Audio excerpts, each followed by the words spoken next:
everyone, and welcome to the most diabolical duo of a podcast team. I'm talking about Bad Guy Wrestling and Channel Cortez 33. This is Shootz and Swerves, and tonight we are hosting a review of the 2025 Royal Rumble, and we have a lot to talk about.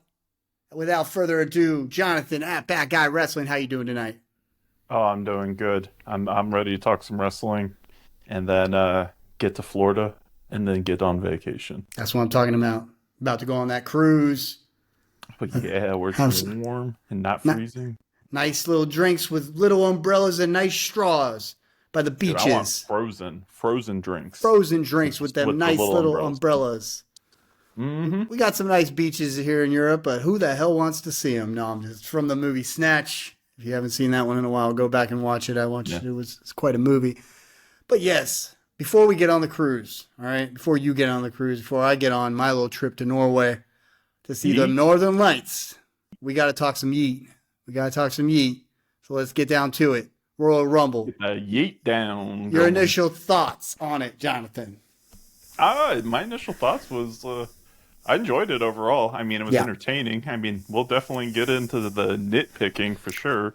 What that means. But, you know, I had a good time. It was a long event, like 4 hours something. Started 6 p.m. Eastern time. And I put that because I know you're not on Eastern time anymore.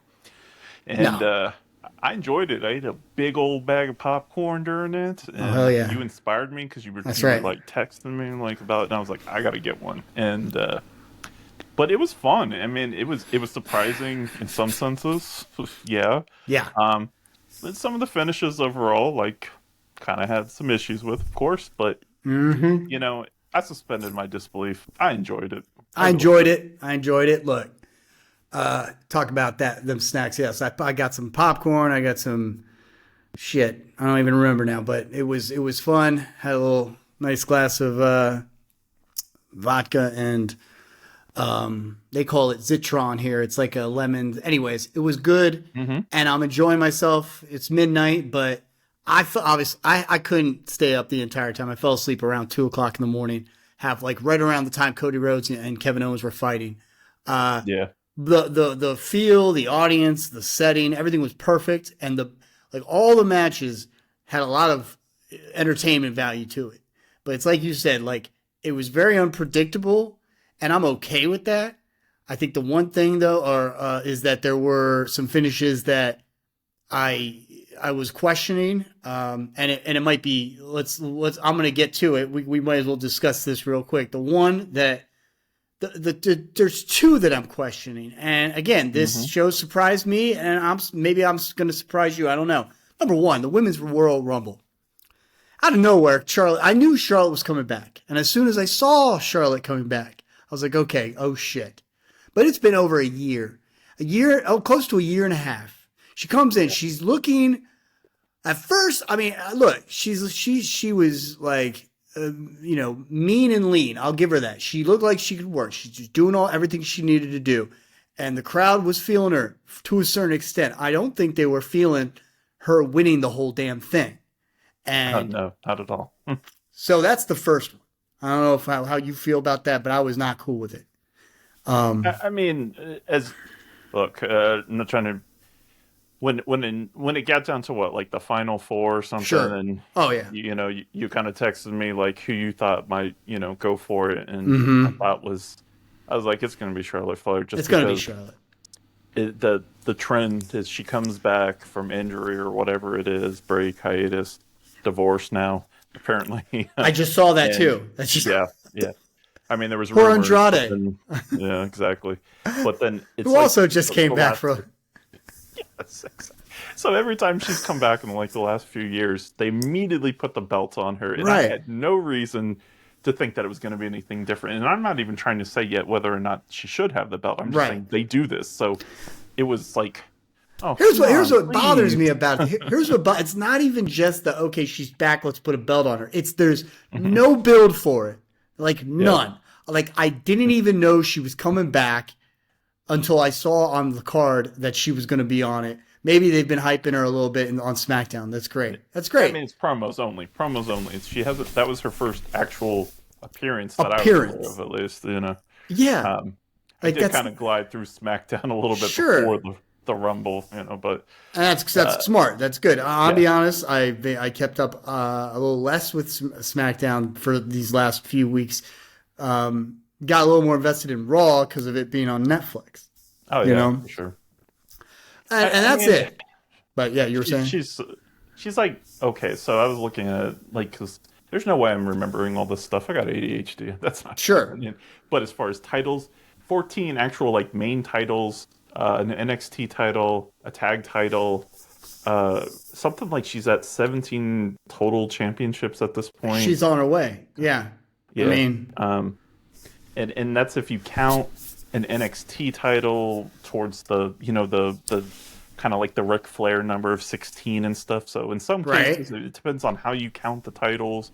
She's already broken that kind of historical mark, and it's kind of cool because she's her daughter and everything. Sure. But there's just, I don't know. It's just hard to just hand her the title immediately. Even it's nothing to take away. I mean, she's probably the greatest female wrestler of all time. It's arguable. It's debatable. She's in the debate. I give her that.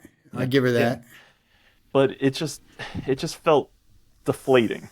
It's very deflating, underwhelming, and I'm scratching my head a little bit for that. And to get those 17 title wins, whatever, in a career span of 10 years, I guess I know that time moves quickly, quicker than it used to.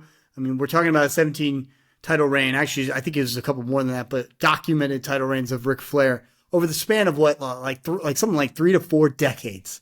Okay, It's not easy.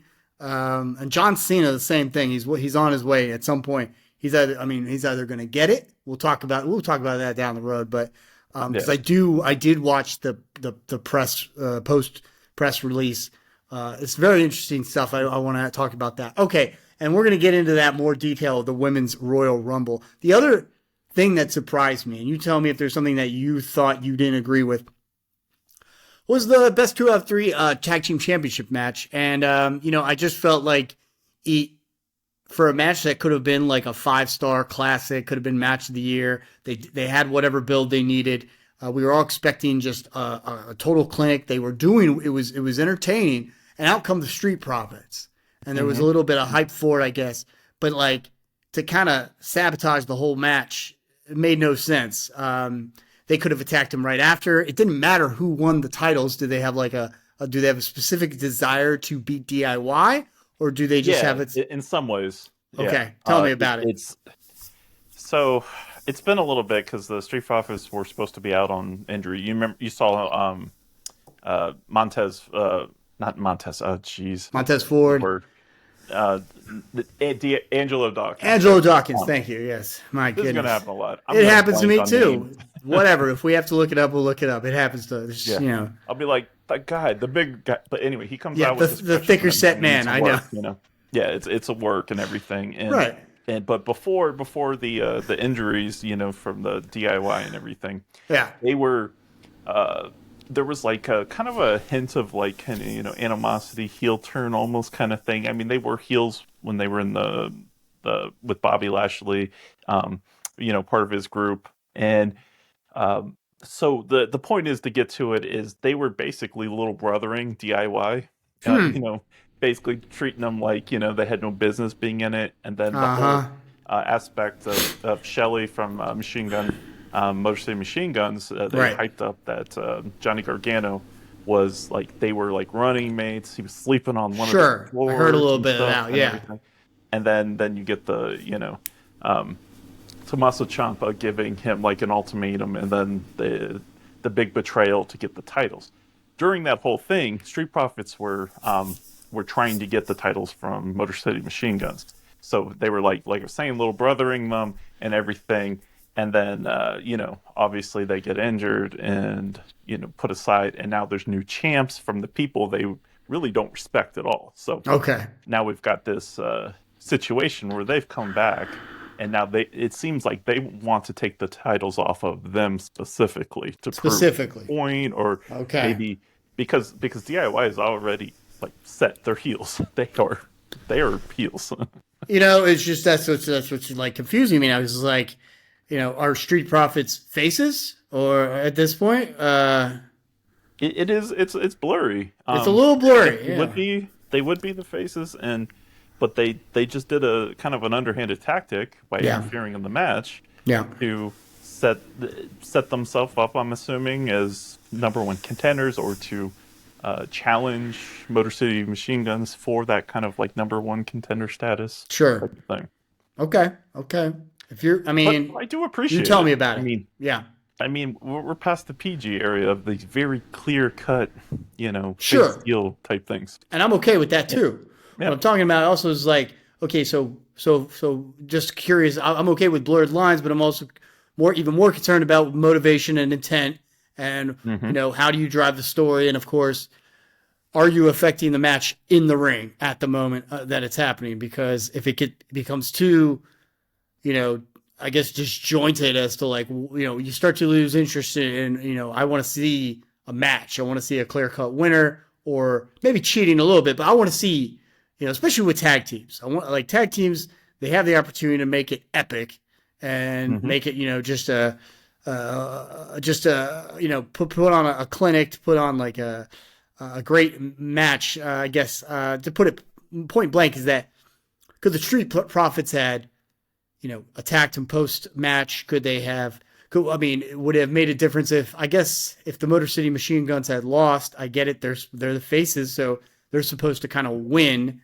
But if they lost cleanly, then it would be a problem. Is it? You see, like, yeah.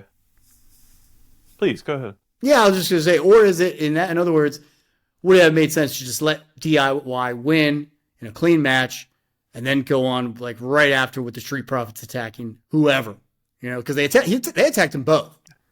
Yeah, for sure. Yeah. The only thing I can think of is that this kind of feud between DIY and Motor City Machine Guns has been going on for a little while. Mm-hmm. Maybe they're ready to wrap this up. I hope so. At least I'd like to see one more match. I'll put it this way: this is the one match, aside from the WWE Undisputed Championship or WWE Championship, that was on this card, aside from the two Rumbles. I would think that there was a lot of investment, or there's a lot to look forward to with this one match. That's why it was or kind of a disappointment to me, because it wasn't what it could have been. But what are your what are your thoughts on that? Did you think it was okay, or did you? Not to mention, it was the second match leading up to the Undisputed Championship match. Or the WWE match. You can see right here, I like the bad guy wrestling. Yes, you like the bad guy. Yes. It's actually over here right now. Is it over both here? of us are to the left. Okay. Yeah, both are to the left. Right here. Yep, see everybody right here. I don't know if it's going to end up in the final edit, but it's there right now. Don't worry, it's right here. It's right here. I don't care where it's at on the screen. It's somewhere. And I think it needs something else. Emotionally, I was done with it. You were done with it anymore. Maybe that was the intent, is to make it kind of like a little bit of give the people a little bit of a chance to go to the bathroom, get a drink before the last two matches. Which, honestly, I thought the Cody Rhodes Kevin Owens match was fun. It was great. It was a shit show, exactly what I wanted it to be. I was actually thinking that Cody Rhodes might drop the title. If he was going to drop the title, I think that was going to be it, but he didn't, and so, which is okay. But ironically, the one match that I was a little bit thinking would be the most unpredictable turned out to just be the most predictable kind of way to go. Mm-hmm. Sami Zayn got a little bit of appearance. Nevertheless, Cody Rhodes lost his shit. That's great. Kevin Owens. And he wasn't looking good before that. Defiant to the end. It was a great match. I thought it was a great match. I'd give it at least a B+. It was exactly what it needed to be. It was a great match. Mm-hmm. Yeah. So. Yeah. It kind of fits the whole Cody Rhodes thing of, at least lately, he's kind of one of those champions that, like, he doesn't hulk up, but, like, he gets beat down in the match and then he kicks it up to another level at the very end. And, and then pulls it out of nowhere every time. Maybe not every time, but you see his like his super face persona appear. Mm-hmm. Kind of, and I like it personally because it kind of reminds me like of Homelander, because he's already looking like Homelander, or he does. Or Geese Howard. He's like Geese. He's like if Geese Howard from Fatal Fury and Homelander had a baby. Okay, that's what happens. Mm-hmm. It's a good sight. I like it. It's a good image because he's a lot more like brutal, like diabolical. I mean, if you want to compare to like a Super Cena, it's not the same. Like Cena, very rarely would Cena like lose his shit and just start like pounding away on somebody until they start bleeding. Yeah. He wouldn't do that. He'd just like hit him with a few five moves of doom, just overpower them, and then boom, it's over with a smile on his face and zero sweat off his brow. But yeah, like 95% of the time that's the case. I do have a question for them because you're more of the older historian of wrestling than me, where with the 80s wrestling and that type of stuff, where I got into it in the 90s. And so his father, the Dream, yes. How was his wrestling style? Was he like a guy that would get beat down and then come back and like you can't hold the little man down type of thing? I mean, kind of. I mean, because he was a big man, right? But he was, in a sense, the American dream. He was that underdog because he didn't have that physique. He's like the son of a. I mean, that's funny because Kevin Owens was wearing that shirt, son of a. You know which one I'm talking about. But just like he's from a lower middle class family. He's just coming up in the ranks. He's going up against somebody who has all the right genetics and all the right training and all the right money to make them look the way they need to look as a champion. Hence, he's kind of an underdog. And so he takes a beating from such, obvious, opponents that are just like more or less favored to win. Pointed out kind of like typical prototype of wrestling. Right. Well, I mean, if you look at Ric Flair back in the day, if you go back and like Ric Flair, like, yes, there was a time when Flair was actually pretty chiseled, pretty built for a guy, for sure. And he could go, and he was faster, and he was stronger, and he was meaner than most. But then you go back, you look at Dusty Rhodes. He was, I agree. I would say yes, because if you go back and watch a lot of his matches and images of his matches, you'll see his face is busted open half the time. And he's coming back and he's fighting, and Cody Rhodes definitely is influenced by his dad in that he's kind of, when he gets down to it, he's a brawler, a straight up brawler, and he is of the old school where it's a fight and they are like mutilating each other to like epic proportions, and that's the best wrestling. I mean, that's really the best wrestling when two guys look like they're just beating the shit out of each other to the point where it's like, forget the ring, it's like you're on a freaking skyscraper and you're watching a Die Hard movie, right? And Bruce Willis is fighting whatever foreign badass villain, and they're just straight to the point where they're all bloody as shit, and they're just like on their last leg, but they're still going. That's fun. And that's that's the story. That's what I love. So yes, that is exactly. There are very, very parallel similarities between his father and Cody. Yeah. Yeah, but Cody definitely is modified that kind of thing to an extent where, I mean, look at his image, he has the physique, he has, and even his in-ring style. He is a brawler, of course, like you're saying, but he's incorporated some kind of more technical, almost high-flying moves, like with the Cody cutter off the rope, the disaster kick, and think, some of these moves that aren't exactly about power, but they're more about like agility and finesse, and one of the things I really appreciated about this match, is there are some things that I didn't appreciate, but one of the things is that I really wanted to believe, and then did believe, was that they hate each other at this point, and that the emotion came out. It was great. It wasn't just a match where 5 seconds into his blood's coming out and it's like, oh, here we go. It was like, they really truly hate each other, and that this is more than just a match, and I love that part about it. I love it. It's the best. It's a fight. And yes, in order for there to be a fight, these two really do have to hate each other. Yes, it can be like, I do actually like moments in the ring where there have been promos. They don't do this that often, but they've done it in the past where like two guys who might like each other all of a sudden say some shit to each other that pisses each other off, and it just escalates. That actually could be really great. But yes, most fights occur between two people who have built up this freaking feud, and they do not like each other. I watched a little bit of it on SmackDown, and I could tell they had established a feud. Oh, it's been going for months. Right, for months. Yeah. So it's hard to miss it. And and you see it in the ring, and that's what makes this match so like so good and so much that you can invest in, because it's there. Yes.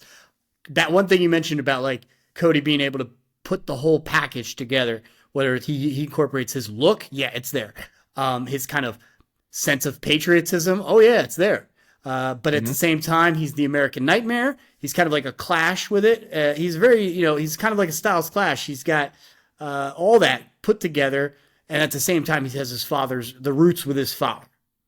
And he does a really good job of really kind of making himself the American Nightmare, just not the American Dream clone, but he's not the American Dream clone. Yep. He's and this is why he's WWE champion. I mean, this will be it, because he did kind of go beyond whatever we were expecting that this guy could do. He's taken it to another level, and that was what I was saying in a predictions video, is that even if he lost this match, it wouldn't have. I mean, honestly, I would have been like, okay. It's not because he's not ready. Like, it's not because, I'm sick of Cody Rhodes and it's time to drop it. The only reason why I really want him to drop it so that we could have a KO versus CM Punk match at WrestleMania. I wanted to, and I also just want to see KO have the title again. That's it. I just want to see him have the title. There's nothing against Cody Rhodes. I think that if he were to drop the title soon, I wouldn't be too happy about it, because I do still enjoy it and everything he brings to the table, but I would get it. I would get it as long as it makes sense. What if CM Punk is the one he drops the title to? I'd be okay with it. And I mentioned this before. I didn't see it. Like, I don't see why these two would really need to come to go up against each other. It goes back to what you're talking about. They're friends, and like I don't see it. Like, there's no hatred built there, and there's no anybody. Not to mention CM Punk. I mentioned this earlier. Like, he doesn't need the WWE Championship. He just wants to main event WrestleMania, and it doesn't matter if it's night. The storyline is now he wants the title. We're going to talk about that now. Too. Yeah. Well, we're going to talk about that too. We're going to talk about that. So, were there any other matches? Because we're going to go back. We're going to go into this women's Royal Rumble match, but anything that disappointed, like almost you weren't seeing, and it kind of disappointed you, like those two matches I mentioned. Yeah, well, so with the only disappointment with the Cody Rhodes match is, I don't know, and this is probably just me wanting to see this, and it doesn't fit his character, so take this with a grain of salt, of course. Sure. Is that I want a signature dominating win from him. I want one where it's not the same kind of storyline of like he gets beaten down, the working man gets beat down, and then he comes back and hits his moves, and then all of a sudden he's there. I want more of a Roman Reigns kind of esque like domination of somebody here, and I mean, it's great. Cody sells. He is kind of like the underdog. Yeah. Like, you might see that on Raw. No, you're saying? Yeah.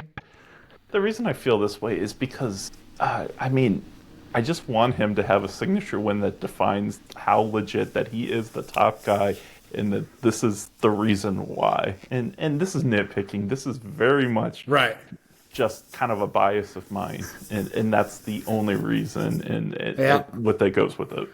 I would say this: Roman Reigns kind of more of like a final boss. He's a heel too, and he's a big man. Whereas Cody's kind of like the David. Obviously, look no further than Cody Rhodes versus Dominic Mysterio. How about that? That was definitely a significant. Or even right, you're right. He did it. That was it. But I would say I'd like to go back and see if there was a match between Cody Rhodes and Seth Rollins. That might be a good one. But that would be a good one. To WWE, and then did he had another one last year? I think when he was the lead up to WrestleMania. I don't remember. I don't remember, but I know. Look, I do know what you're talking about, and I do agree. Like to a certain extent, you're not going to get a Roman Reigns type win where like the dude just dominates, but you are going to get one. I do appreciate the line where you said something that signifies, or in fact, like just affirms that this guy is the guy, like is the man for a reason, to a certain extent. Look, he doesn't have to be. It doesn't have to be. I know I said dominant. It doesn't have to be like start to finish. I just mean one win where it isn't like he has to go into the 5th gear, 6th gear or something and pull it out of no odds and stuff. I just want to see a win where like he's, they're keeping the trading blows and then eventually he starts pulling away and like he just establishes the fact, hey, I'm the best one here. Right. Type of thing. Sure. Perhaps we'll see it. I mean, I enjoyed it. It was great. It was a good match. And it was like a blood feud match. So we kind of saw what we were expecting in that match. Okay, so going back to this women's match, okay, I was enjoying it.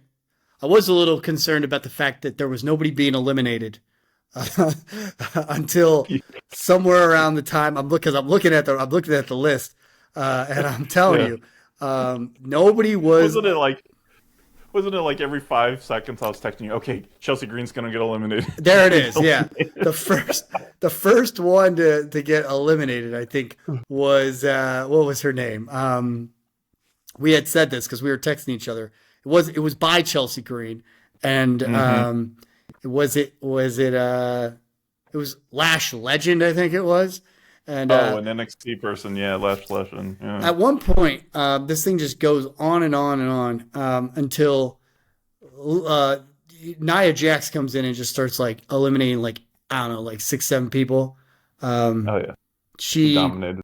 Yeah, she really did. And I was kind of like, okay, I was starting to like slow down, like right around the time that pretty much right when Charlotte Flair showed up, I was like, okay, what the hell's going on? Like, it kind of just took the air out of the sails. But I was enjoying the performances by like people like Iyo Sky, Liv Morgan. I really thought she was going to win this one. Chelsea Green was obviously getting a lot of pops. Yeah, she was. I got an order here. She was eliminated 9th. By her own, partner tag team person. Chelsea Green was? Mm-hmm. Yeah, I remember. That's interesting. They had she got thrown into the ropes and Green was on the side and, Piper Niven, yeah. Yeah. Which I thought was pretty fun. That was pretty hilarious. Yeah, Piper Niven was fun to watch. I liked, it was interesting to see Bianca Belair and how she kind of hugged the girl from not NXT, but from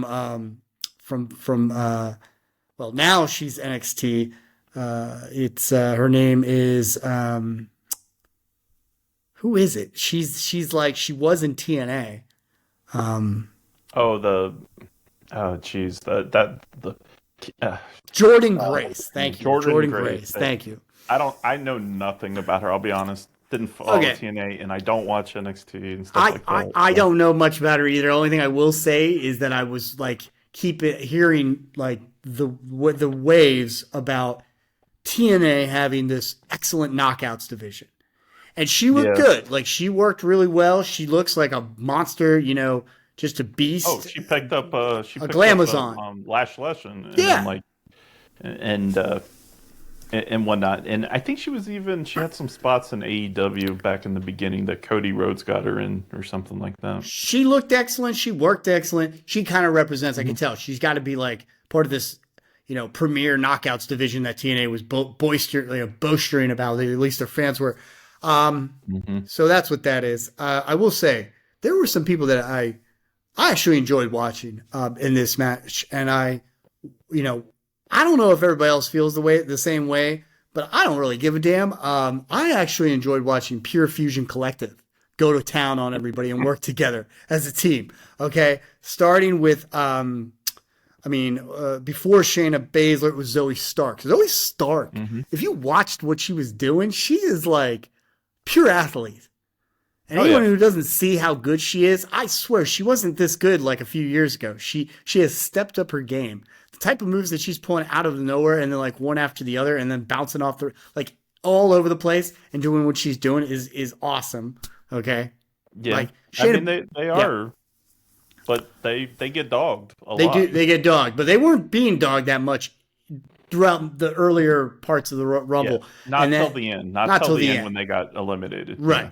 And then, Shayna, of course, doing her thing. And I actually enjoyed the way Sonya kind of just dictates, what she's doing. I mean, yeah, it comes off a little over the top and a little bit like, okay, if it's not working, if she's not winning the title, if she's not getting wins, it doesn't really matter.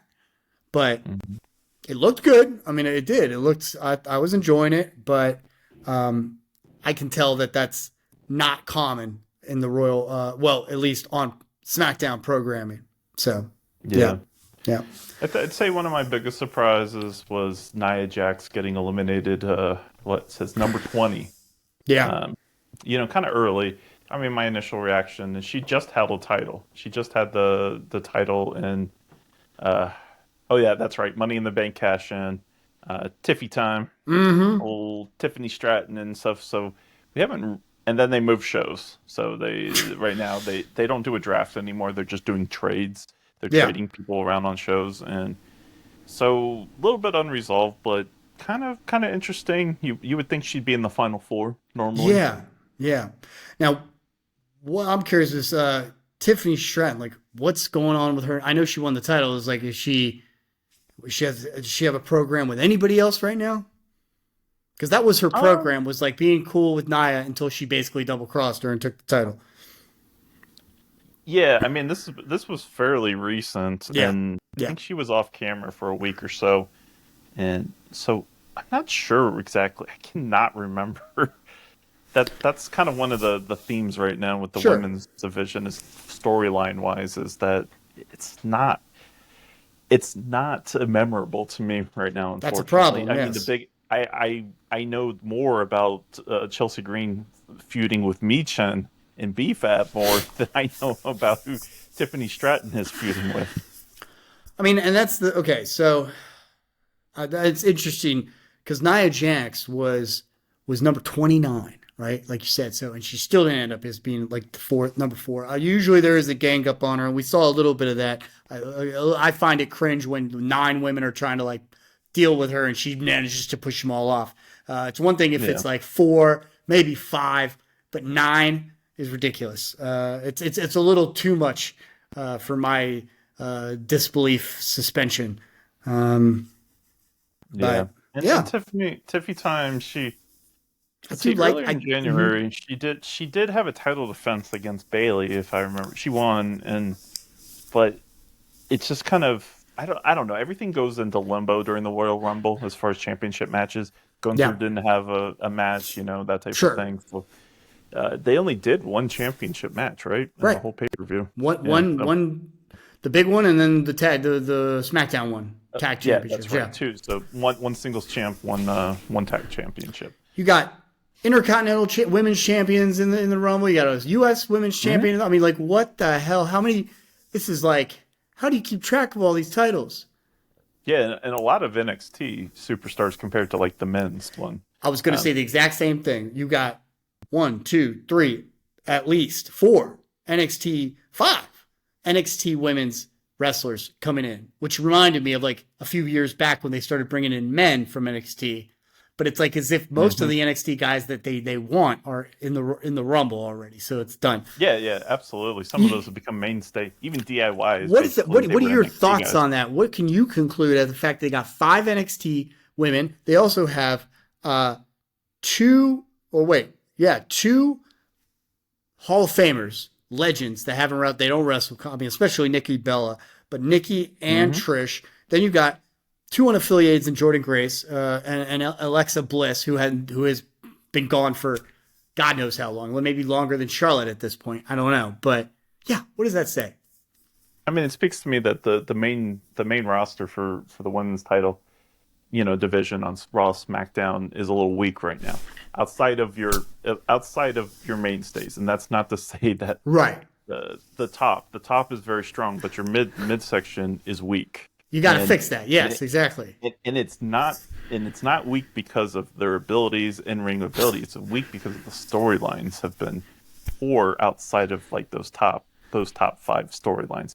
So I think they're trying to bring in new people, because how many times is Nia Jax gonna beat up on the mid card? How many times is the Bayley gonna beat everybody again and then go up for another championship where it's a 50-50 of whether she gets the title again, that type of thing. And that's the thing. Like, how many? Like, I wanted Liv Morgan to win, but who was she gonna go up against if not Rhea Ripley for the thousandth time? How again, something I didn't even want to see. At least Charlotte, maybe it's a little bit more interesting because we don't know exactly who she's going up against. I guess she is. Is she SmackDown? Well, she's champion on SmackDown now. She's what? She's the champion on SmackDown. She's going to be on Raw. I guess would be on Raw right now because Tiffany Stratton's the champion on SmackDown. Yeah. Charlotte's the promos. Promos I remember seeing were on SmackDown of her return, so I assumed she's she was going to stay on SmackDown, right? Which would make sense. So Rhea Ripley. Oh, Rhea's Raw. I just got confused for a second. Yeah, I know. She didn't win the championship. No, I know. You won the Royal Rumble at WrestleMania. I know. Yeah. Okay, here's the deal. If she was to go after Rhea, she could really go after whoever. But if she goes after Rhea, we're getting a rematch from WrestleMania 39, which we could say maybe quite possibly one of the best women's matches. I don't want to see it again, but that's a possibility. Yeah. I would more prefer her just go after her, the person on SmackDown, and call it a day. Yeah, Tiffany Stratton is the more logical one. Yeah. I guess maybe they're already going to punt on her as far as the champion, or maybe this was like a primer to get her a belt early. Maybe say, hey, we'll get you a belt, put you you're going to drop it pretty soon, give you, so if she got it in January and she's coming to April, like 3-4 month reign, and then, hey, just wait around for a while. You're going to continue to get into the picture again. Yeah. It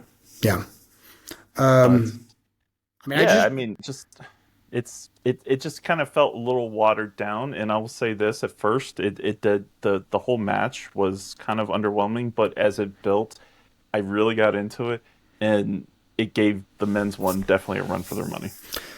That women's Royal Rumble match went about 1 hour and 10 minutes, 20 seconds. That's what's showing.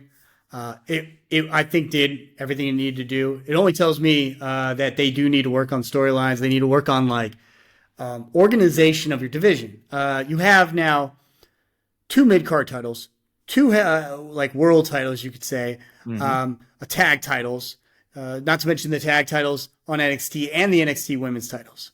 So we're talking close to 10 different titles. I mean, it's like 7 to 10. Okay, I didn't really even keep up. I can't keep up. I don't want to keep up.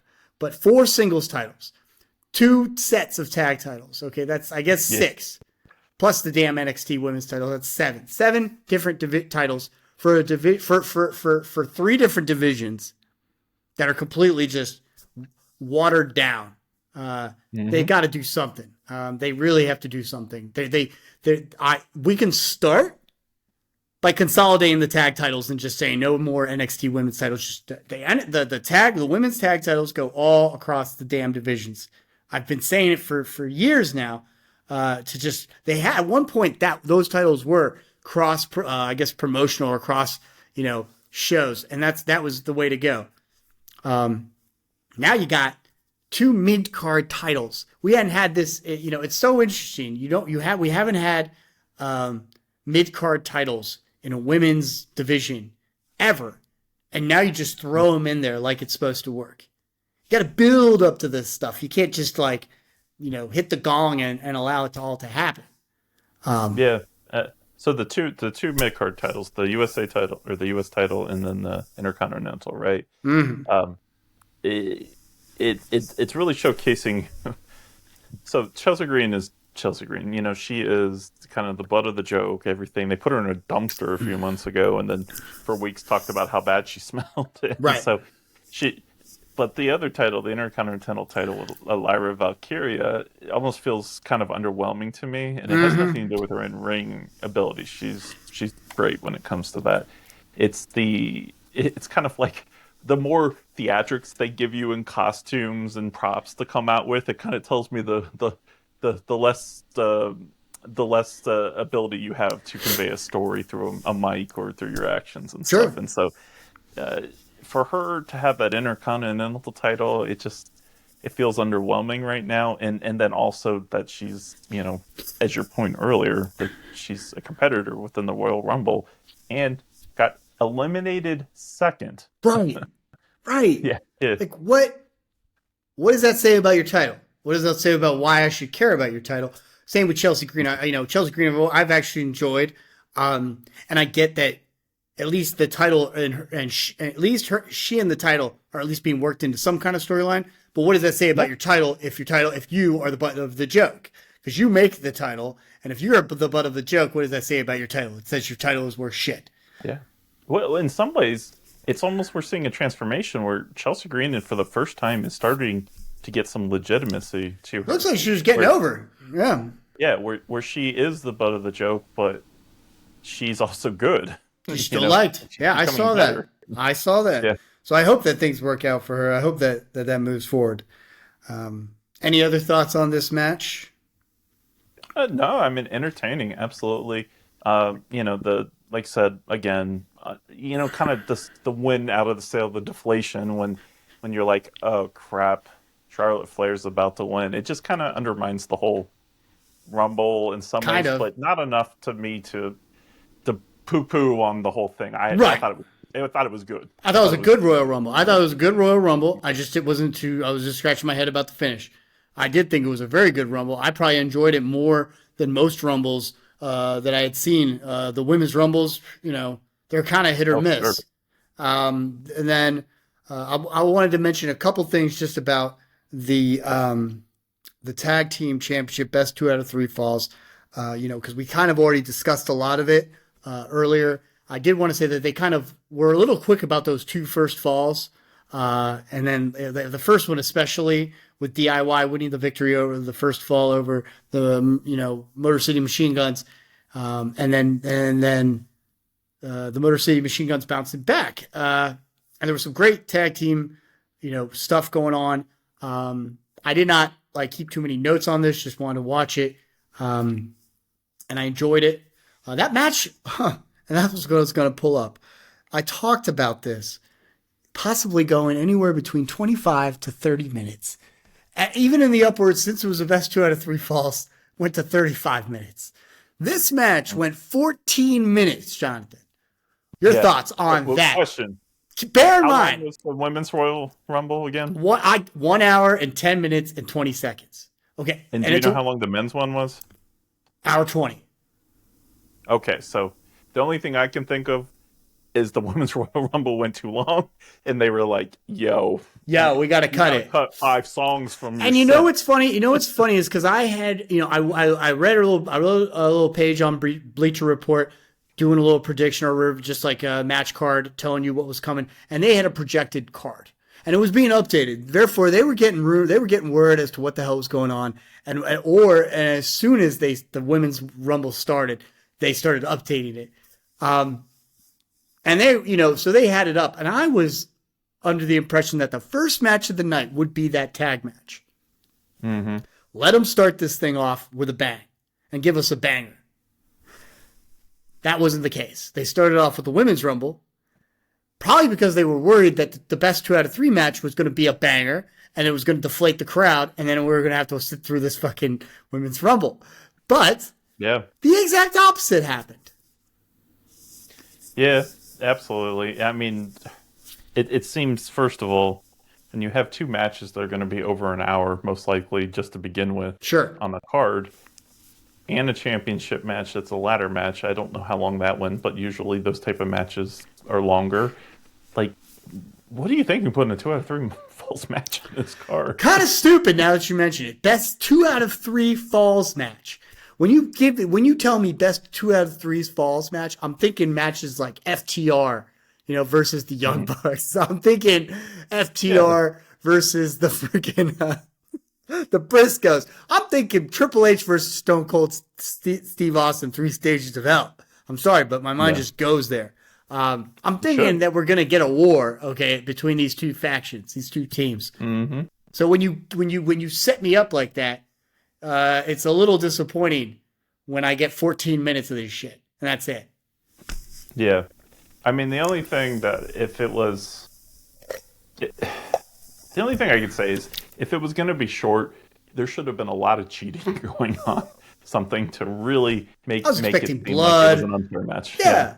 Our show so far has gone much longer than I had even expected that match to go. I was expecting that match to go as far as at least 30, and I would have been okay if it went 45. I was already planning to, okay, if this was going to be a 4-hour pay-per-view, that means the Rumble goes about an hour, a little over an hour. The other match goes a little over an hour. And the 2 championship matches go anywhere between 45 and 50 minutes. And we get 4 hours, approximately. Mm-hmm. But you're right, that men's Rumble went 1 hour and 20 minutes. The women's Rumble went 1 hour and 10 minutes. I got to say, because they didn't pace the eliminations, the way they probably could. That's the one thing I was a little bit disappointed in the women's Rumble, in addition to obviously Charlotte Flair winning, was that they didn't pace the elimination. At one point there were like 10 different divas and 10 different women in that mm-hmm. Rumble. Yeah, the eliminations didn't start till quite a ways into the match. Yeah. I was just gonna say, now the Undisputed, well, the WWE, I still stuck saying Undisputed, but the WWE Championship match went about 25 minutes. We've been talking about that, and I feel like it did everything it needed to do. 25 minutes, not bad. Could it have gone a little bit longer? Sure, but I'm just glad it didn't go. I think 25 minutes is the perfect number of time that match needed to go. Brutal. It didn't need to go longer. Didn't need to go longer. Did everything it needed to do. Okay, I love that Sami Zayn showed up and doing jack shit, just kind of looking around, trying to figure out what he's gonna do. I'm conflicted. Stupid. I'm conflicted, but I love them both. Ridiculous. Yeah. That was like his spot of the night. Yeah. All right. Well, let's get into this. Let's get to this final match, the men's Royal Rumble. Before we do that, I just gotta say, please hit that one thing first. Hit that like or subscribe button for @BadGuyWrestling and for @Channel Cortez 33. We've been doing this quite some time. It's been a while, but please get on that subscription so that you can best be well notified prior to our shows. Well, let's start. The one thing before we get into that, the finish of the championship match. Yes, that ladder was brutal. when Kevin Owens got powerbombed off the announcer table with the ladder draped over between the two, and right into that thing snaps, his head goes right to the ground. Thank you. I would have completely forgotten about that. We're not going to be done with this match. We're going to talk a little more about this match because that was excellent, and his like legs go up into his head. It was brutal. Mm-hmm. And it gave me a sense of that kind of like, that like Cody like I'm ending this match right now.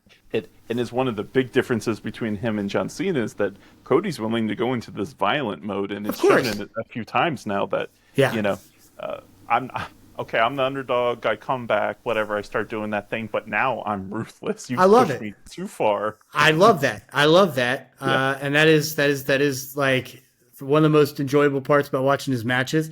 What'd you think of that about that little ladder? That little ladder was great. It's useful. Yeah. It's useful because it's like versatile. It's practical. You can do. Mm-hmm. It's not used for climbing. It's just used for freaking bashing people. Always used to get like the top shelf kitchen dish that you need. But now, I mean, I keep it out in the garage. I keep one. I have one. It's very useful. But it's even more useful for hitting like torsos, hitting like people in the knees, just like swinging it like a baseball bat. You can do a lot with that little mini ladder. I liked it. I enjoyed it. I think they should keep bringing it back. It's hysterical. Bring it back. Oh, and so if you like the ladder, dude, what do you think about the Winged Eagle belt? It was all teased. Kevin Owens takes the belt, holds it hostage, calls himself the champ and everything.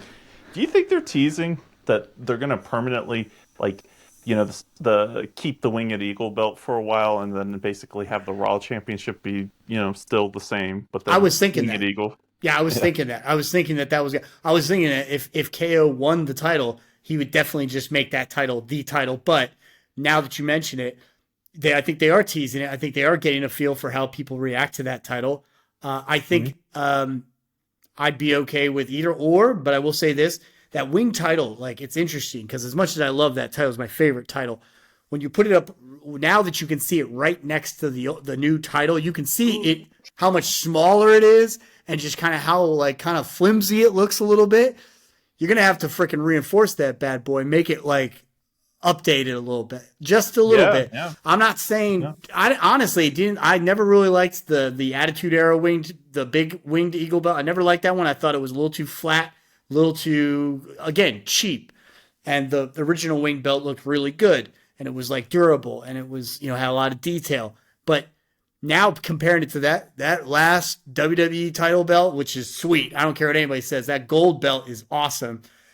We're going to have to make it a little bit strong, just a little bit more stick out. Maybe the feathers, make it a little bit more badass. And yeah, put some stank on it. Put some more gold on that thing. Make it look really, what's the word I'm looking for? It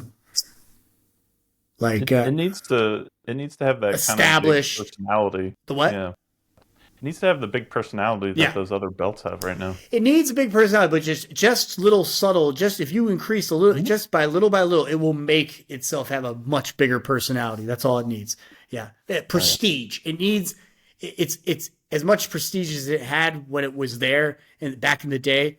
It needs a little more oomph to give it the prestige that it needs, because it's not that title anymore. It's done. I mean, things change. Things are meant to go. Even I will be the first to admit it, because that is by far my favorite title. Perhaps you've gotten me to think that perhaps maybe this is really just introducing us to a new title eventually. Yeah. That, they're getting us to think about the old one, and that they're going to have something brand new at some point. Maybe at WrestleMania, whoever wins it or something. Yeah, I mean, as much as I like the current belt, honestly, it's just an adaptation of the Rock's belt from 2013. It's time. It's high time for a new belt.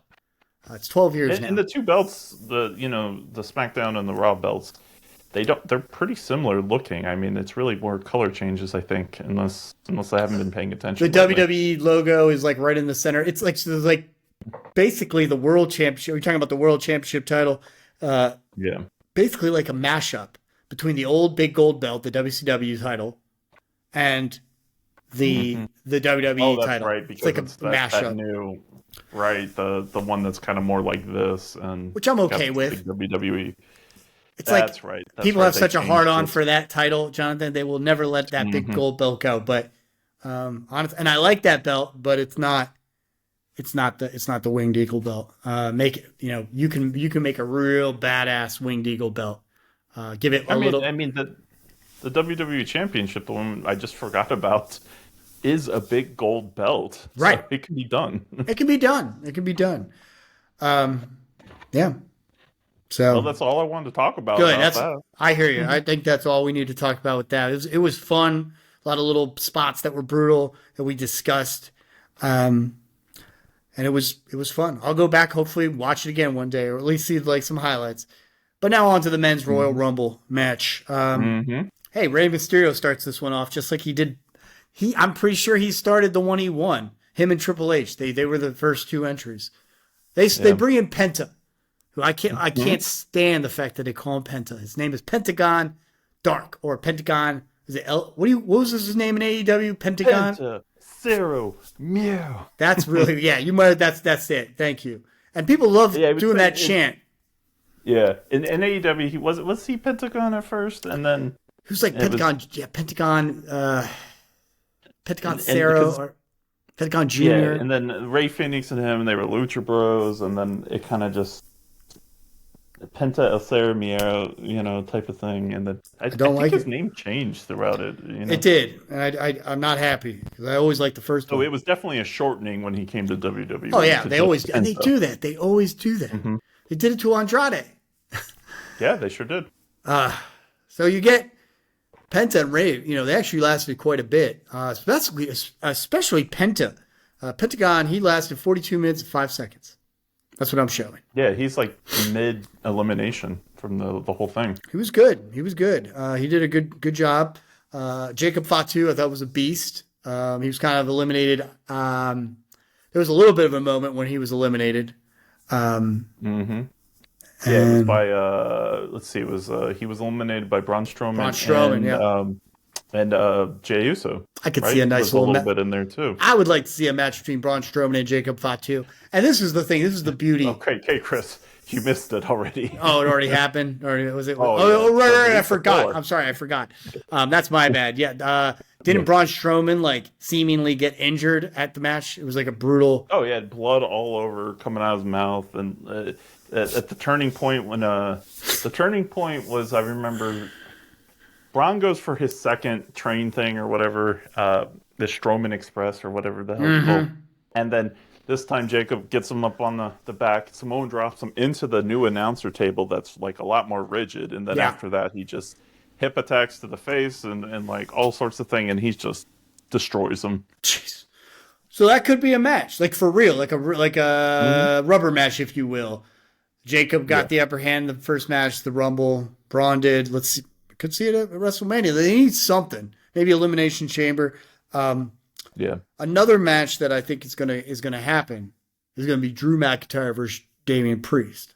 It's like one of those side notes. Before we get really into the thick of this, I think that's a match that we could see because Drew was eliminated by Damian, and there was a look. They didn't stick around. They didn't let it linger, but that's gonna be something for tonight that you can watch on Raw. I could totally see Drew McIntyre just attack Damian Priest tonight on Raw.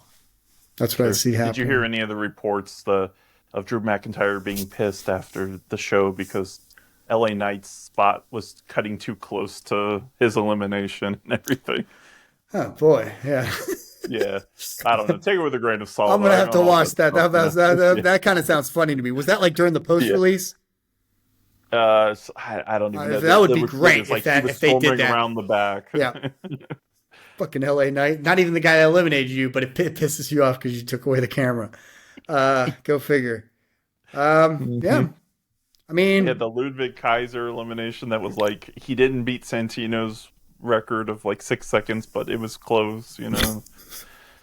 Ludwig Kaiser. I kind of was impressed by his way he walked up to the ring and just kind of stuck back for a little bit. He's a funny character. Just as he puts his hand behind his back and arches out his chest. It's just so hilarious. I mean, Braun Breaker had a very good showing. The guy lasted about 22 minutes. I mean, he was a beast. I just love the way he was able to spear Roman Reigns. It was so fast and so like from a just enough distance that you could barely see it happening on camera. It was awesome. Yeah, and the spear he does to ISHO Speed, that YouTuber guy. Oh yeah, that was brutal. That was brutal. So bad. I saw the replay from the crowd. I saw you should got to look for this. There's this clip that was going around. I saw it today from the crowd. Somebody with their their smartphone filming it. Yeah, and it's just like no camera breaks, and it's just, damn. I bet. I'm going to go back and watch that one. I'm going to find that. I almost felt, I was kind of annoyed. Not that he really needed to be in the Rumble, but my God, have they taken away, just ruined like Akira Tozawa's like chance of at least giving you, like showing you what he can do in the ring. Cause the guy can do a lot in the ring. Comes out to the ring, just gets bashed. He's a jobber now. Oh, he's just a total jobber, of like the, of the worst kind, like we're talking like, back to the days of like, when there were just like a handful of guys that just didn't do jack shit, but show up every now and then and take a beating. Yeah. It's not even enhancement talent. That's the problem. Like it's not even enhancement talent anymore. It's just like straight up, buffoonery jobbing. But he gets a paycheck, so you can't complain. He's part of a stable. He's part of a stable with Otis and what's her Maxine Dupree. Yeah. Which is basically just what is the stable called? Is it still Alpha Academy? No, I think they're called Alpha Babes now. Or Alpha Babes, great. Mm-hmm. Yeah, I'm not too invested in that. So A couple big spots. It says here that John Cena and Finn Balor, he was eliminated by both John Cena and Braun Strowman. Took two guys like that to take out Finn Balor. I mean, I get it. Finn Balor is a great performer, but he's not exactly a big man who needs John Cena and freaking Braun Strowman. I mean, John Cena spent most of the Rumble on his back. Yeah. So I don't know. He's essentially not as big a deal anymore. He is the Hiromu. He is trying to think. I'm trying to go back and say, like, look it up, like, before I said. But okay, essentially, John Cena is your old school,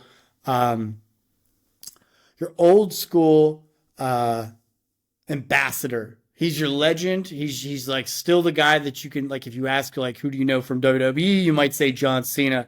And yet he's still such like an ambassador. So he really doesn't need to do shit. Like, he's kind of like hanging in the, in the shadows, and yet he makes it to the final two. Okay.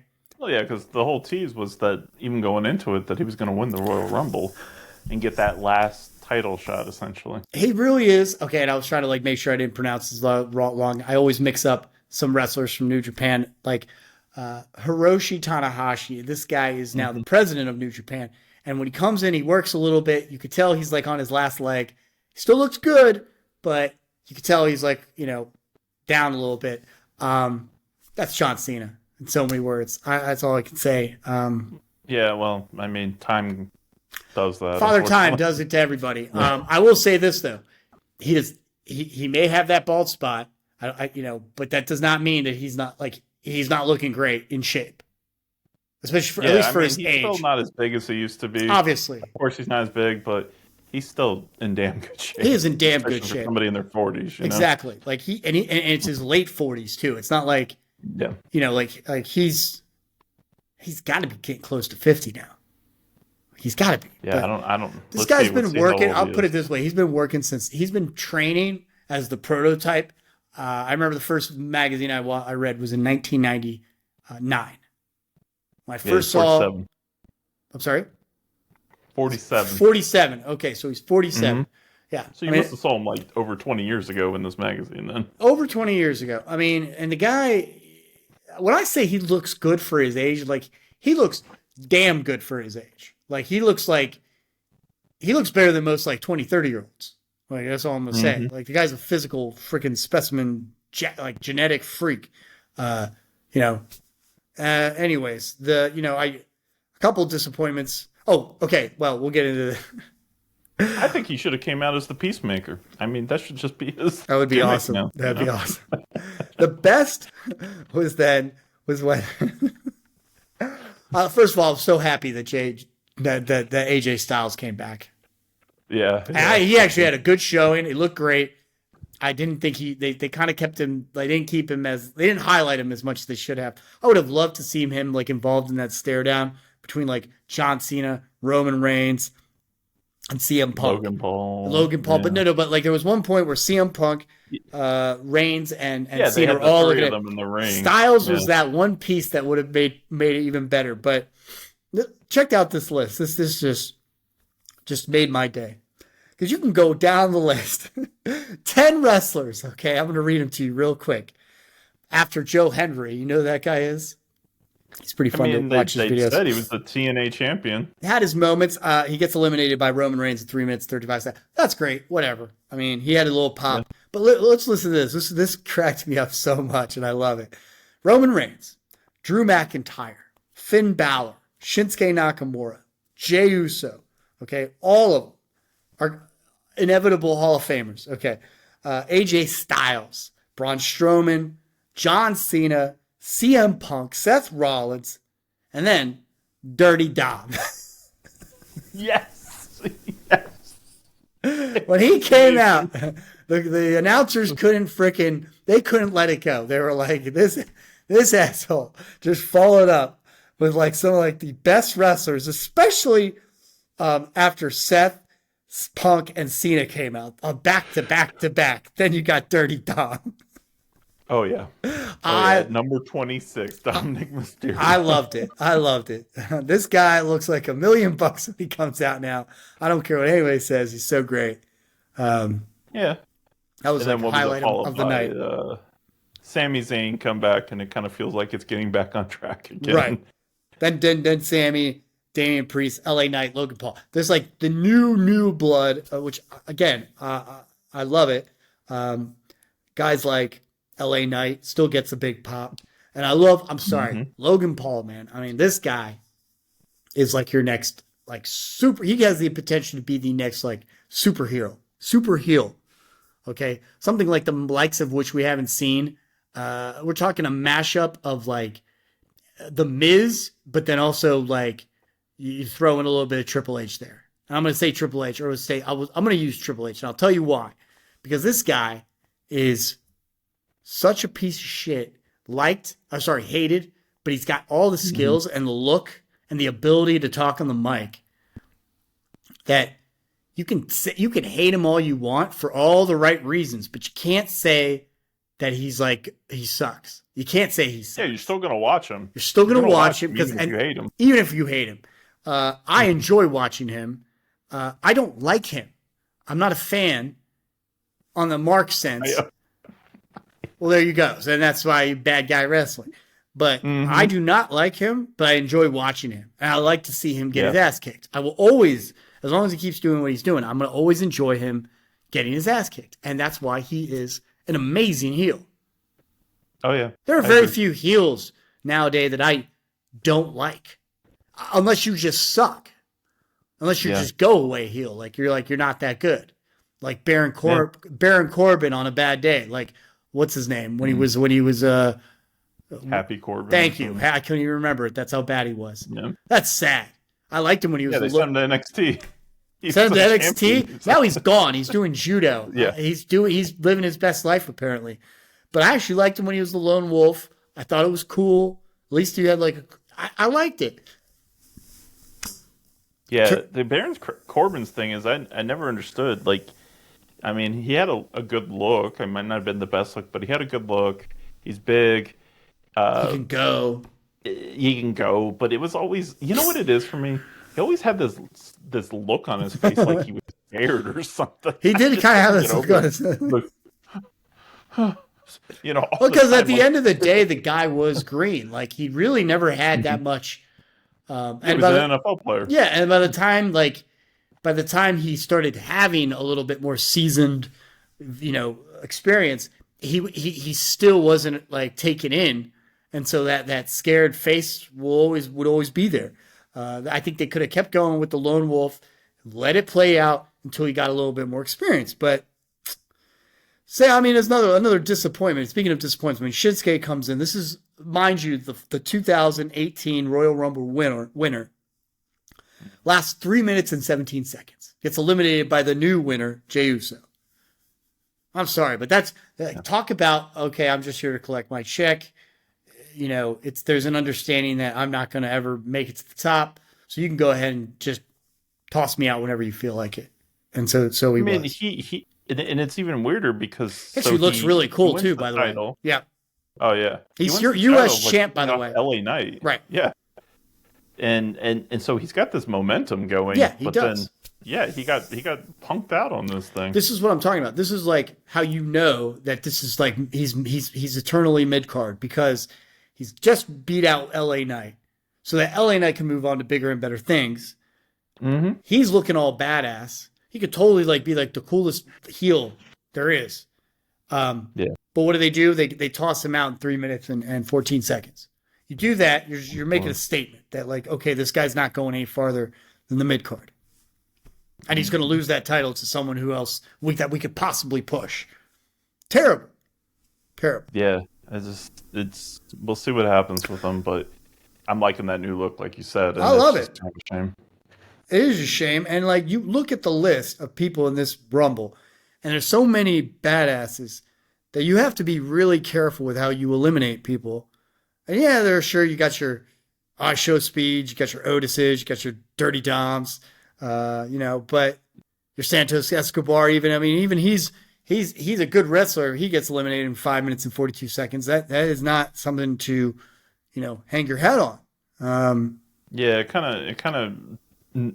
delegitimizes his stable a little bit. Oh, big time. And, yeah. Yeah. I mean, the final four. I'll get into it. I mean, unless there's something else you could, by all means, feel free to go back and point out. But the final four, I was expecting Logan Paul. I was loving it. He was it. I really appreciated I loved that CM Punk eliminated both Seth Rollins and Roman Reigns. Yeah, I did too. I really liked it. I loved it. That's one thing I definitely want to talk about. But the final four, it was down to CM Punk. Sorry, not CM Punk, which kind of freaked me out. I was a little annoyed with that. At that point, I was like, "Are you kidding me?" The way he walked down to the ring, the way the fans were cheering him, everybody was pretty much behind this guy to win this thing. So, but I'm okay with Jey Uso winning. I really am. There was a lot of momentum for this. It was surprising. They went with the surprising round. I'm okay with that. I respect that. But I'm definitely annoyed that he didn't make it to the final four. Yeah. It was. Well, technically he did. Was it? Was he the final four? It was Uso, it was Cena, it was Logan, and it was Punk? Yeah. Or did they Punk had just eliminated Seth and Roman. Okay. But then I know what you mean. His elimination kind of came. It was quick. It was right really after. Feel like a final four type, with the stare down and everything. That was kind of annoying. Yeah. That's what it annoyed me. There was no stare down. There was no established. Okay, he was just kind of eliminated by Logan Paul. There is that, which would be great if there was a match between them, and maybe there will be at some point. But that really wasn't part of the There's really no ties between these two guys at this point. I did like that CM Punk. Okay, I'll give it this. This is what I'm okay with. They're beating the crap out of each other out on the outside of the ring. We're talking Seth, CM Punk, Roman Reigns. One point, Seth just stomps Roman twice. And then Punk goes over to Heyman looking at him. You can tell he's saying, "Hey, you still owe me, motherfucker." I'm feeling that. So it's because they've been teasing it. It's how else? Because obviously, if he's not going to win the Rumble like this, there's got to be something going on with him. There's got to be something for him that's equally as good as winning the Rumble. Yeah, because we don't know what the favor is. They've been teasing that there is a favor in place. Even Roman doesn't know what it is, and Paul Heyman accepted it without telling anyone. So I want to talk about two things. I think we're getting past that hour mark. I want to talk about two things now. Well, obviously, okay, let's just say three things, because came after, I guess. Who was? Well, I can go back to the top, but do you remember who eliminated Logan Paul? Was it Cena? Oh yeah, John Cena. It was Cena. That's what I thought. Yeah. And then after that, Jey Uso and Cena finally get on the outside. Right. They're on the on the ring apron, and then it looks like it's about to be an attitude adjuster, but Jey slips off back into the ring and basically just kicks him in the back. Yeah, that little kick was a little underwhelming, but him. He just kind of yeeted him off. He just yeeted him off, which exactly. It's definitely underwhelming, but at the same time, okay. I'm okay with it. So there you go. Thank you for just kind of it was pretty cool. At one point, John Cena just lifted up Uso, yanked him up like he was about to attack him. Oh yeah, very aggressive, but at the same time, so big, so big, dude. Oh yeah, and that's why I want to talk about these next things, man. That post-press release, if you're watching, you go back. Cena's huffing and puffing like he's like 60, okay? And he's at the same time saying it's inevitable that I'm going to win. I'm going to go to WrestleMania and win this number 17. It needs to happen, and it's what's best for business. Maybe SummerSlam, Cena. Yeah, not winning WrestleMania. Not winning WrestleMania. I'm starting to get the sense. Because the way he talks, it's almost as, and I love, we've had up and down. At this point, I love John Cena. That's all there is to it. I love his contributions. It's weird to admit it. Yeah. I do. I'm okay, but what I'm getting here is that he's almost starting to become self-righteous. He's never sounded like that. That would be different. That's different. Like that post, I got to go watch it because I didn't see it, and that's completely different than even the lead up where he's saying, I know my time is done. I got to do this now. I'm going to get there. I don't know how I'm going to do it. This has gone from like, I'm not going to do it. It's probably not going to happen. Hopefully this happens. Now it's all of a sudden I have to do it. He's huffing and puffing. Mm-hmm. I'm trying to decide on, obviously, look, most of us could say, it's never going to happen. It's never going to happen. He's never going to turn heel. It's going to happen. Here's what I got to say about that. Okay, because this guy has always had, first of all, he started as a heel for real. And he always has the potential to show that dickness, that heelness. And when he does, it's something to see. Let me tell you. I'll tell you this. Look, if he was to say, you fans, you didn't believe in me this last time, go like F you, and you thought I was like hitting over the hill. Nah. No, I'm just getting started. This guy still has the build and the ability to be champion. And if he's a heel, just imagine how well he'd be able to protect himself.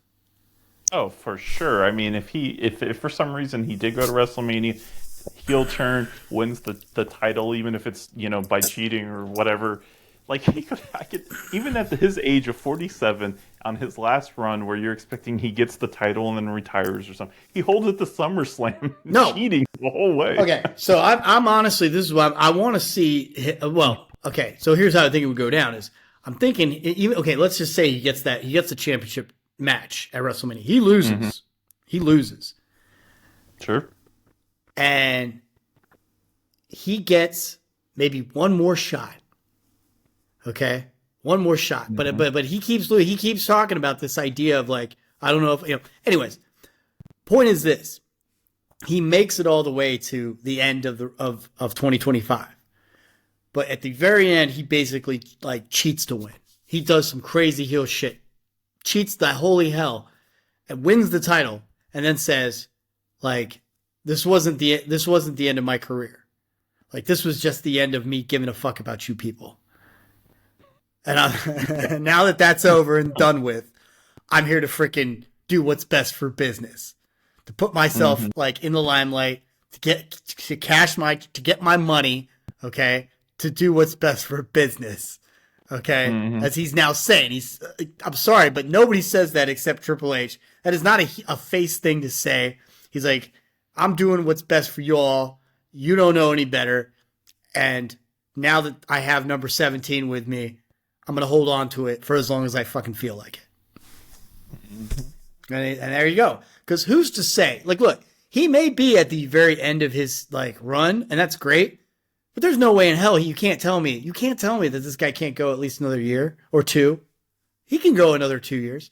Has a run maybe that goes like 8 months, 9 months, maybe to the next WrestleMania, drops it. Drops to Roman Reigns. Yeah. Because I'm telling you, this guy could go. Like he does not need to wrestle any more than like, we're talking 10 matches. All the stuff that we're talking about could be 10 matches in total. That's it. Think he can't do it? Of course he can do it. He's acting like he can't right now. He's kind of making it out like he's like over the hill. But yeah, for sure. What do you think of that? Well, so I think going into this match, so I think general consensus, or at least the way I kind of thought about it, was that he was most likely going to win this match because how else is he going to get a title shot, right? Sure. So the WWE going against this popular spot, and you can see the setup. Even when Cena got eliminated, he was just in disbelief, like his character was in disbelief. Right. He comes back into the ring, and it looks really aggressive. Like, he walks up to Jay, and I'm like, oh, damn. He's pissed. Oh, damn. Even Jay looked like, well, what the hell, man? Easy on the neck. Yeah, exactly. Then he finally gives him, the hug and everything. And like you're saying, it's even an aggressive there. So then we get to your point here. They're starting to drop little hints here, you know? Maybe they start, he needs to put people on notice that he's still John Cena. Like, you think he's old? You think he's washed up? He hasn't been there. He chose not to be there. Chose not to be there. Hollywood. Chose to make money. And so I like your idea. I love it. Hollywood Cena. I mean, we've seen Hollywood Hogan. We've seen Hollywood Rock, Hollywood Cena. I'm telling you. And it's got to be, I mean, look, John Cena, I know he loves probably the good image in the sense of like, of course. The Make-A-Wish, that type of thing. It's a great character as much as I hated it. Do you think he just wants to do something different to end Absolutely. his career? He's creative. And here's a question. You bring up a good point. Like the Make-A-Wish Foundation, he's obviously has the record. How many more Make-A-Wish Foundation kids are asking for John Cena at this point? Like seriously, I don't know. I'm sure they have to be dwindling quite a bit because he doesn't have as much exposure. He's not known for being a WWE pro wrestling superstar. He's known for being an actor, a comedy act. He's known for being an actor. I'm sorry, his Hollywood career is gone. He's known for being that guy who does commercials for Geico or something. Like he is becoming a Hollywood personality. That's what it is. Yep. And that's what happened. So who's to say? Maybe the Make-A-Wish Foundation kids are kind of dropping a little bit. He doesn't need to worry about ever turning face or ever turning heel for that matter. and then two, does he as a heel? Anyone will tell you in the business that has ever recorded will tell you that if you ever being a heel is so much more fun. You can do so much more as a heel. You can grow as a heel. You can do more as a heel. Sure. If he's a heel, he can tap into all kinds of like promo work. He can experience and expose all kinds of facial expressions and monologues and just all kinds of like. I mean, he can get into his freaking Scorsese mode. You know what I'm saying? Is like what I'm saying. Like it gets. He can be as captivating as possible. Everyone's going to be like, well, shit, we want to know why. We want to know what's your motive. We're all invested. Mm-hmm. It would, I'm sorry, but it would be almost, obviously you can't like duplicate this, but you're talking about people tuning in to the likes of when Hollywood Hogan turned heel. Like, I'm telling you right now, absolutely. When Hogan turned heel, man, everybody started watching WCW. Like I kept an eye on WCW. I didn't have like the cable, like I didn't have the schedule on lock, obviously, but this was like most people were still tapped in. A lot of us were still tapped into WWE, but if you were one side or the other, great. When he turned heel, everybody was like, I got to see what the fuck Hogan's doing. Unprecedented. It was unprecedented, and it's like, I got to see this. I don't even know what it looks like. I got to know what it looks like. I got to see what this is like. I've never seen it before. Mm-hmm. I got to see this. Yeah, it'd be similar. Your analogy is spot on. I think John Cena rides into the sunset as a good guy. Oh, yeah. That's great. Everyone expects it. Yeah. Some people aren't going to care. They'll read the headline and be like, okay, that's nice. He turns heel. He comes out. Like, those people are going to start tuning back in. Everybody will turn. People that only watch, even casual viewers, even going back to people like that didn't even watch it that much, they're going to go back and they're going to watch. They'll be like, okay, I got to see this motherfucker. Like, I got to see this guy. Mm-hmm. And here's the thing. Like, you could totally write this thing out. It writes itself, really. His last match, he goes in and he loses, and then he becomes a good guy again. And he goes out as a good guy. The Rock gets involved again and stuff like that, and maybe he has one more match as a face. Either way, the Rock gets involved. Mm-hmm. Shit, that would be interesting. But I mean, we're talking so many different. How it all happens is, the details can go every which way. But at some point, obviously, he would drop the title, turn face again for maybe one more match, and then that's it. Yeah, I'm redemption. I'm not like, it's funny because like I'm definitely not one of those people that needs to hold on to veterans and like, oh, I don't want to see him go. But when you see that much potential in somebody and see the way it could work, why the hell would you want to let that go? Yeah, and it's not like there's no indication that he never wrestle again. Right. Come back to a Legends match or something. Right. It's just but it's the end of the career. Right. As far as like being a full-time wrestler, which I mean, I say that loosely right now. You say it loosely, yes, because he's been this way for years now. One more thing I want to talk about is, okay, any ideas on what you think? This is really the last topic I want to talk about.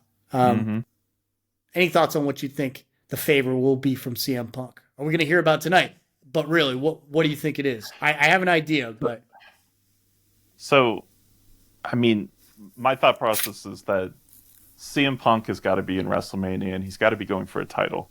My first thought was, because I thought John Cena was going to win the Royal Rumble, was that he was going to challenge, perhaps...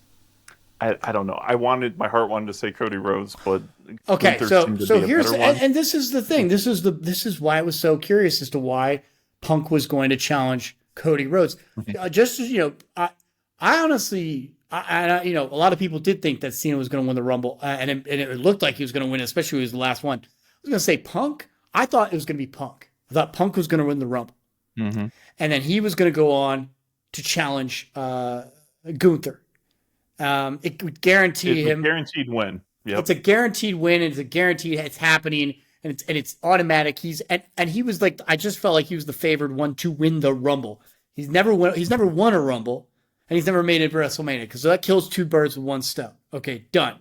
And three birds with one stone. Okay, therefore Cena would win the Elimination Chamber.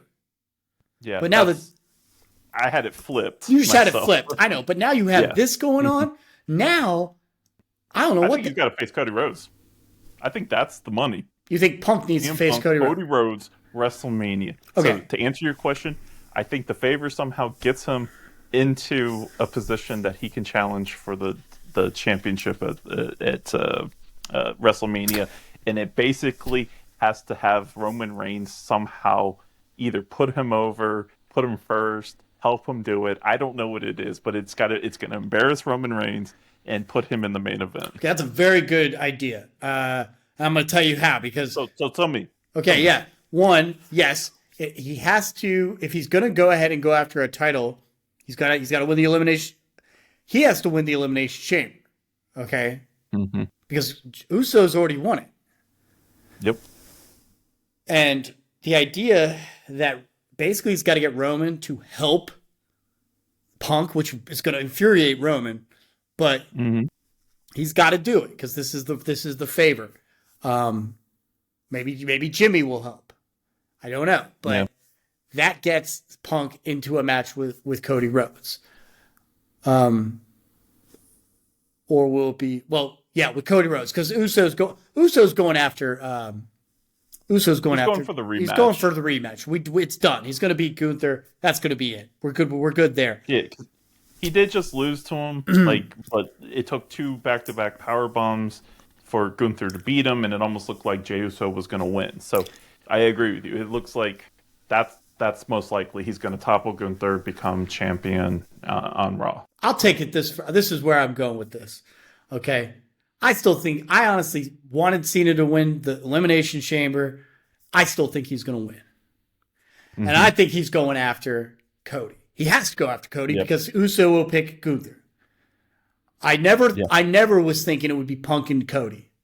I always thought it was going to be Cena and Cody. Because Cody's going to... That originally, I thought that's somebody he might challenge too. Because, he's the name. The name alone puts him in the main event. Exactly. Not to mention, Punk's Raw. Cena's unaffiliated. But anyways... Punk doesn't need the WWE Championship. He's already won. He just needs a world title. He just needs the WrestleMania main event mainly. That's something I'm going to get around to. So I think that Cena's going to win. I think Cena's going to win the Elimination Chamber, take on Cody, lose, sets up a whole thing going on. But anyways, that leads back to what we talked about with Punk. What if the favor doesn't work in the Elimination Chamber? Okay, maybe they try it. This is what I want to see. It's gonna break down, of course. This is gonna blow your mind balls. I think Punk's gonna be like, look, motherfucker, I want a main event at WrestleMania. I never give a fuck about anything else. This is what I want, and this is the favorite. There's only one way to put me at the top of the marquee match. There's only one way to put me up there, and that's to put me in a match against your boy, either the Roman Reigns or The Rock. And be like, you fucking call that motherfucker up. You get a match with me versus him. Just us. Main event. WrestleMania. We're making it happen. I like it. And you have to make him that has to be the main event. That has to be the main event. I don't care which night. It has to be the main event.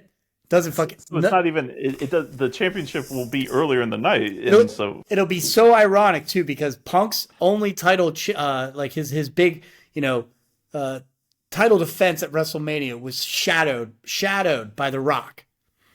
Mm-hmm. This comes back full circle. It's WrestleMania 28. You remember that? Basically, this is the wrestling historian strikes. This is again. the shit that like pisses him off this whole time. Now he's gonna get his revenge. He's gonna be like, I want you in the match. I know you're gonna put me up there as the main event, and that's why I want your ass in the ring. And if it's not The Rock, it's gonna be Roman Reigns. And Roman, it's the tease though. Either one works. That's the stomps from Seth. And that's we're not done. This is what I really wanted to see. I got so crazy when I was watching this last night. I was like, dude, what if it's a triple threat?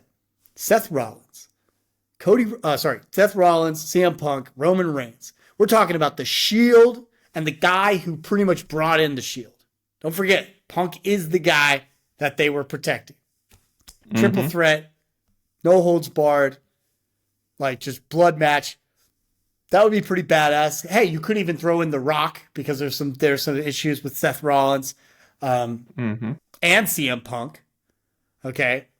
The other thing is the best thing that would ever happen. I know now I'm going too far, but I'm sorry. This would be so fucking awesome. Take it all the way. Taking it all the way. I'm taking it all the way.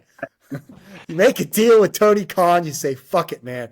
We want him. We just want him for one match. And you bring in fucking Jon Moxley out of nowhere. He comes down from the rafters, and he's like, I'm here, motherfuckers. I got to deal with my boy Tony, okay? I ain't here for anything else but you fucking pieces of shit. Let's do this. That would be the match. That match is already built itself. There's no, you don't even need anything. You just need a couple promos. It's already the main event of WrestleMania. It's already the main event of WrestleMania. A fatal four-way match between all these fucks that have pretty much dominated the wrestling business for the last decade, okay? And the motherfucker who brought him in. All three of those dudes have dominated the wrestling business in the last decade. It's amazing. I love it. It would be awesome. But and it works with the whole Moxley right now. He's like kind of taken over AEW as the super heel. He's got the briefcase with the championship. He's such a badass. It's so fun to watch this shit. Like obviously AEW is doing a lot of stupid things too, but yeah, I always enjoy watching Moxley. I'm sorry, the guy is always fun to watch. It's so great. It's so great. And I do need to go back. He was originally the leader of the Shield. Like he was the guy that was on top, and then he was the vocal. He was the voice guy. He kind of was the front man. Reigns was the muscle.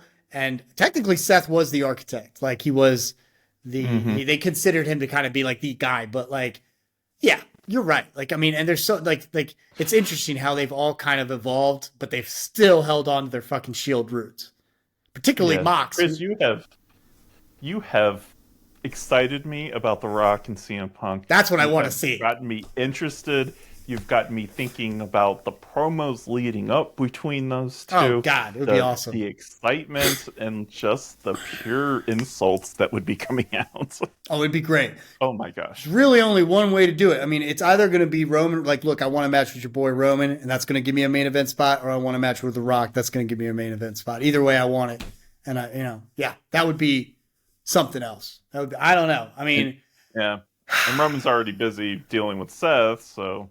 Yeah, perhaps. I mean, we can go all the way in your other idea. I love that too. I do like your idea. I do think that it would make a lot more sense. Like it's a lot easier to understand, to fathom. Is that basically Punk just says, "Hey, I need your boy to help me with this Elimination Chamber." That's the freaking favor. Mm-hmm. It doesn't happen, and it leads to a feud match between Punk and Roman, which doesn't necessarily put him at the main event spot, but is obviously it would be a pretty badass match between the two.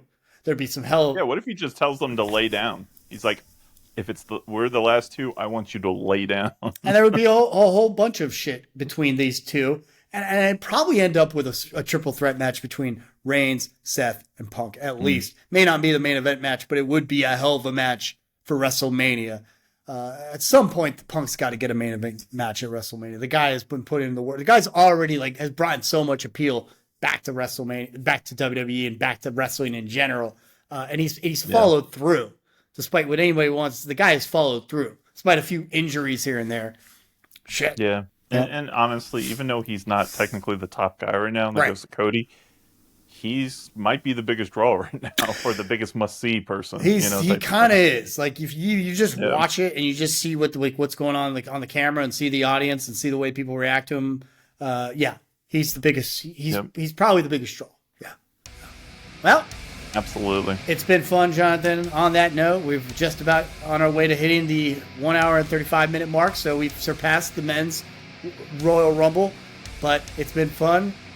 And guys out there on YouTube world, please hit that like or subscribe button if you haven't done so already. Make sure to subscribe to Jonathan at Bad Guy Wrestling, as well as at Channel Cortez 33. And we will see you next time. Jonathan, it's been a blast, bro. All right, man. I love it. Thanks, everyone. Have a good one. Good night.